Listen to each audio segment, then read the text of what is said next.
Joey, a lot to get through in that game, but let's start obviously with the 3 points and how you managed to find a second wind as a team to finally finish that game off. Yeah, strange old game.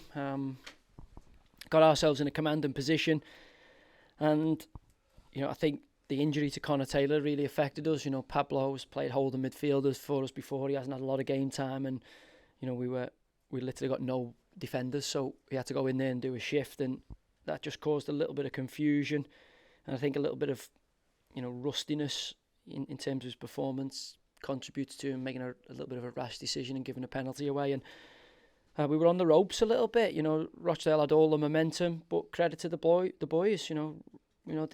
They had a desire to go and win a game and still kept pushing forward. And the Rhino gets in and shows a bit of composure and puts us back in the lead. And and then a little bit of quality from LT and falls to the man that you wanted to fall to at the minute. I'm so pleased for him.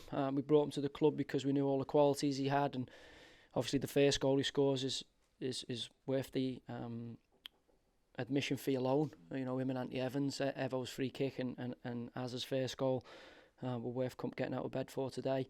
And then your bread and butter as a striker is those one-on-one situations, and when it fell to him, there's just been a huge turnaround in Aaron in the last period, and it is due to scoring goals and that belief and confidence.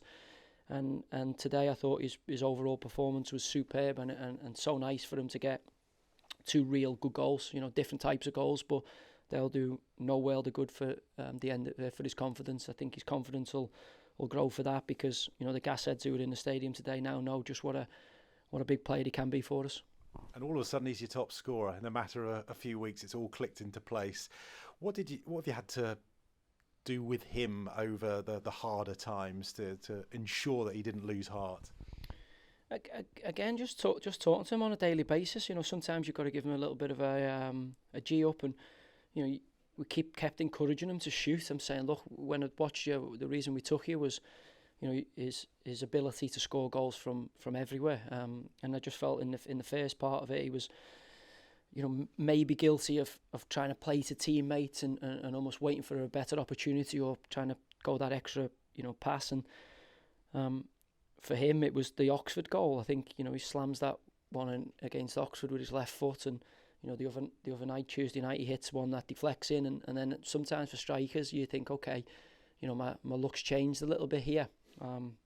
And today he scores a really, really good goal for the second goal. But then for me, the finishing, the cherry on the top of it is the cool, calm, composed slot to put the game beyond Rochdale and make it 4-2. So I'm so pleased for Aaron, because it hasn't been plain sailing since he got here, and he's had to show real character and resilience to get those opportunities, and now he's up and running, and as you say, he's our top scorer and somebody who I think can make a huge impact here at the football club. There are all sorts of different styles of forwards in the game. Who in the sort of the top of the game is he most like? Who would he model his game on, do you think? I don't know, you'd have to ask him that. I mean, I'd seen the comparisons with Jack Grealish, but I don't know whether that's due to the way they wear the socks. He's got a nice set of calves and legs like Jack Grealish has got, and a nice haircut. But look, I think he's got to make it himself, hasn't he? I mean, he's somebody who's historically scored goals. He's somebody who's got great energy. He's the right size. He moves well. He can go past you. He can link the play. And I think he's suffered a little bit from us not having a number 9. People forgetting at the minute, like today, it's another game without a recognised number 9. I think Aaron has done really, really well when he's played off a number 9, a kind of target, a focal point. But I think he's starting to now get that nice partnership with Sammy Nicholson and Anthony Evans, and between the three of them, they have the ability to go past people. They have the ability to not only score goals but make goals. And I said to them at half time, those boys, taking the ball in high contact areas and getting us up the park is key, because it gives everybody in the team an opportunity to get a breather or to move the structures. And I thought the three of them up there today were outstanding. I had probably the best game as a unit in my time here.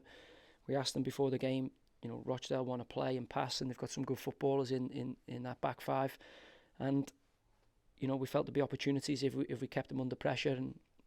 And today I thought our counter pressing was superb. The amount of times we won ball high up the field that allowed us to counter attack and carve out some opportunities. I mean, we could have probably scored 7 or 8 goals today. You know, we had some real good opportunities. Trevor Clark, I thought, was outstanding. You know, considering he's only come back from a long layoff and played 45, and then we pushed him as far as we could today, but his gas tank ran out.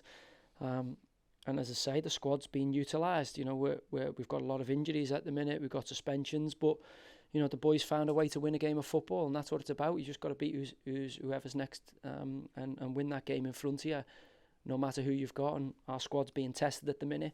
But as I say, really, really pleased with the character shown, and for me, it'd just be a lot easier if we did it without conceding those 2 goals from a commanding position. But you understand when you play it, a makeshift back line as we had to do in the second half, and Luca Hoole, who came in today, I thought was superb, really, really outstanding. And Nick Anderton, who for me was man of the match. I thought Nick was everything you wanted a defender to be, certainly in that second period with a young defence around him.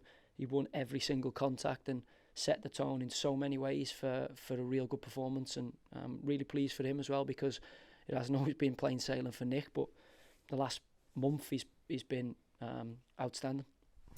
Just finally from me, what was the problem with Connor Taylor?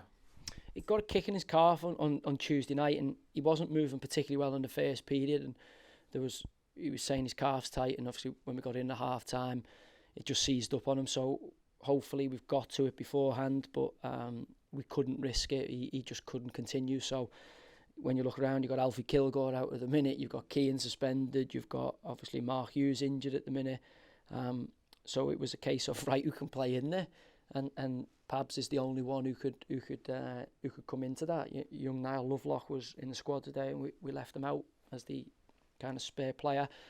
But that's where we are now. We're into kids. We're already into young Luca playing in there, and as I say, I was so pleased with him today. I think he looks a real player, real prospect. Thank you. Cheers.